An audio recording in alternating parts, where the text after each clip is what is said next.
Yo, what is up, my loafers? This is Nanobread, and welcome back to day 9 of Stardew Everyday. Alright, the spirits are feeling neutral today, so that means, unless something important comes up, I'll probably just be fishing the whole day at the mountain lake to try to make more money. I believe on the 12th it will be the egg festival, and that's when I can buy a bunch of strawberries, and that's the most profitable crop that you can get. So I'm gonna need a lot of money to be able to afford those. I do want to do a bit of a self-promotion here. Earlier yesterday, I posted a different kind of video from Stardew Everyday. It's kind of my first Let's Play video. It's about a game called Dicey Dungeons. If that sounds interesting to you and you want to see me actually play a game and talk about it, then feel free to go check that video out. I would love to see your guys' support for that, as I have seen for these videos. Ooh, perfect amount of water in my watering can. I know, hi Winky. Oh, I got them confused. Now that I do have copper bars, I'm gonna start making some mayo making machines, just so I can make these eggs more profitable.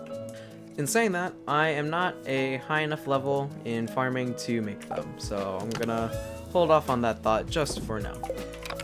Alright, so for this video, at least by the time I'm recording, I don't really see anyone in the comments that gave me a suggestion for a topic, and that's completely fine. I'm not always expecting it. Luckily, I do have a topic prepared.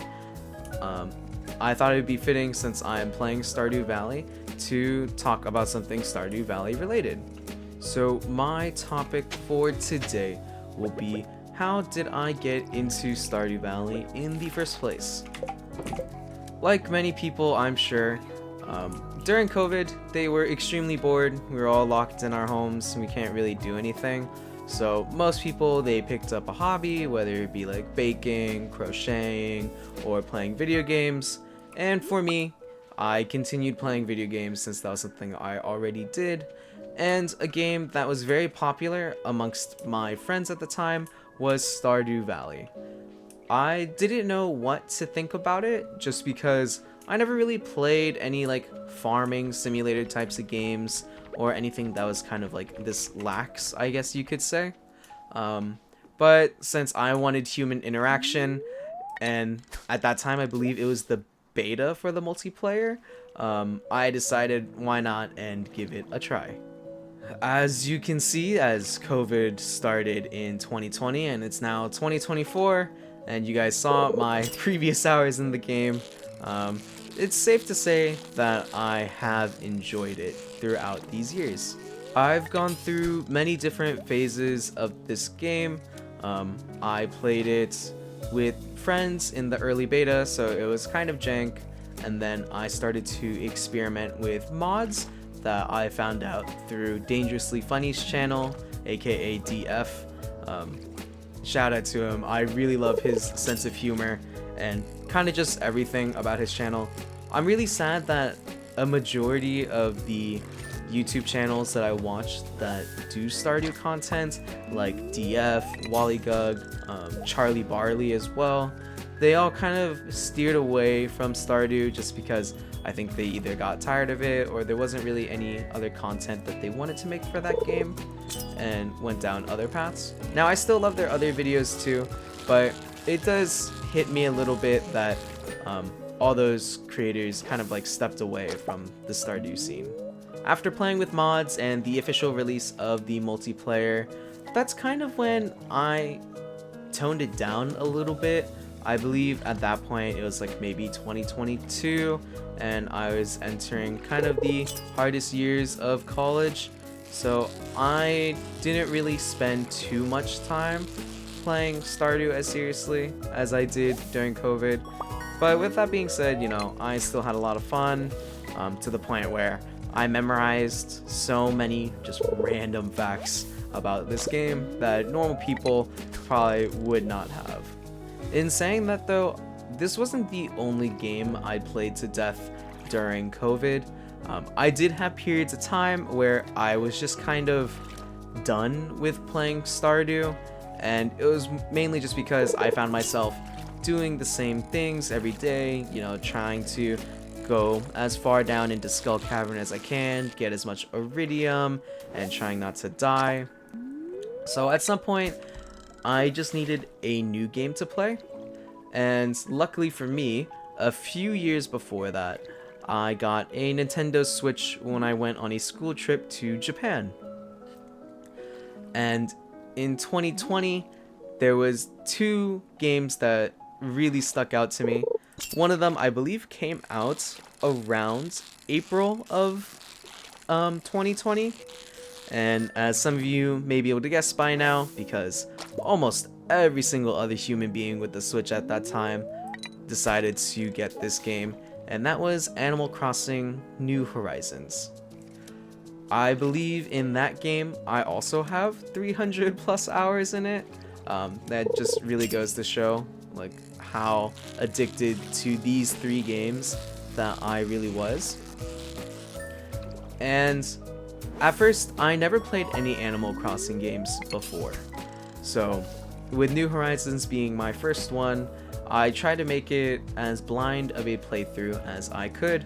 Obviously, I got some spoilers from some friends just because, you know, they were playing the same exact games as me. I don't remember who my two starting villagers were. One of them I know for sure because he's still on my island. His name is Buck. He is a jock horse that is green. Low-key, he's kind of ugly, but in like a really endearing way. So I liked him and I kept him around. For my other person, I don't really remember their name. I just remember that they were a purple penguin. That's like kind of the best description that I could get right now. If I somehow can find a picture of her, I'm gonna put it on the screen. I was really into making sure my island was like really decked out, so I kind of made sure there was no blank spaces on my island. But even with that, just like Stardew, I found myself kind of doing the same thing every day. I had to grind to get more materials, and originally I didn't like time skipping just because I thought that was really cheating. Up until I stopped playing for that summer and I missed the sharks, which was one of the things I was looking forward to. So I became a dirty cheater and decided to reverse time after that. And I kind of haven't gone back to being a normal player ever since. Some examples of stuff that I have on my island would be a kind of like a boardwalk, like if you guys have ever been to Santa Cruz or Santa Monica. I have like a retro outdoor diner. It doesn't really make sense because, you know, diners are usually inside, but you had to make do with what you had. I had a little kiosk stand area, you know, like where vendors usually line up with food. I had a Japanese Zen garden type of area and a beach like nightclub type of vibe. Maybe one day I'll do a video kind of showing you my island and my house, just because I think that would be a fun idea. And plus it'd give me an excuse to visit all my villagers again, who at this point haven't seen me in probably a couple of months since the last time I gave someone else a tour of my island and my home. So I think that'd be fun. The last game I really remember getting into during the COVID era was Breath of the Wild.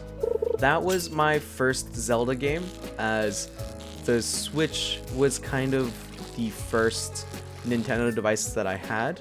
Prior to that, my brother owned a DS Lite, and after that, I also owned a 3DS myself, but the only games I really played on there was Smash Bros. And Pokemon, I believe. While those are still great games, I didn't play any Zelda games until I got the Switch and I played Breath of the Wild. Now, I really loved Breath of the Wild. It was my favorite game of all time for kind of a while. Again, I'm pretty sure I have like 330 plus hours on that game as well. It really made me love like the open world concept and has kind of made me want to play a game similar to that, like Genshin when it first came out. I remember when people saw the trailers, they were describing Genshin as the anime version of Breath of the Wild, and of course when I heard that, I knew I had to play it as well. But to me, nothing can really beat the joy that I had the first time I fully played through Breath of the Wild.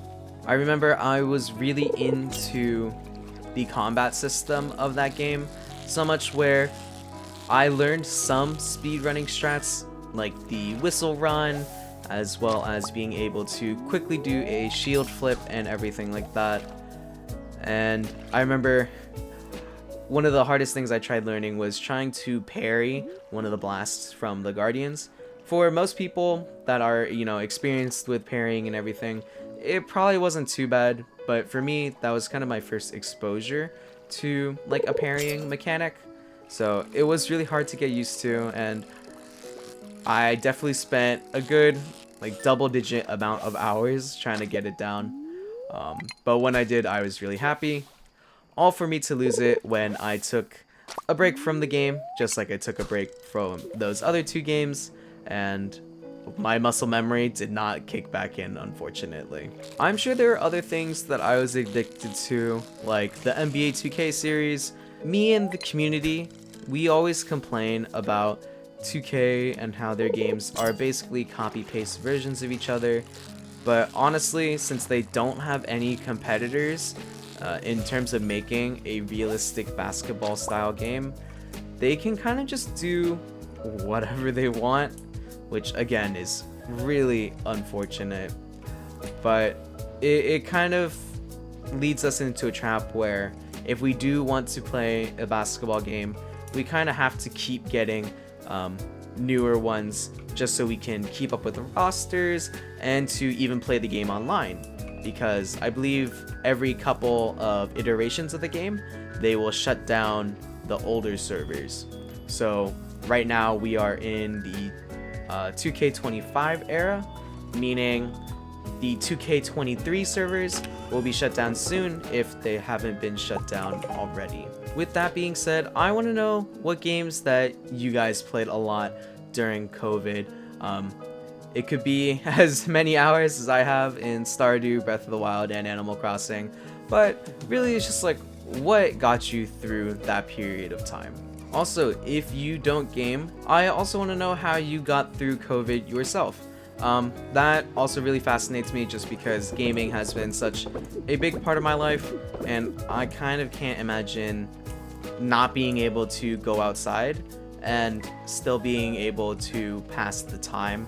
I know, like I said earlier, people picked up other hobbies like baking and crocheting, and other people would enjoy reading books. But for me, if I didn't have video games or like TV, I think I would kind of go insane. Cat, pet. He's so cute. Alright, and with that, we have come to the end of another day in Stardew Valley. Feel free to like, comment, and subscribe, and I wish you guys a good night, loafers.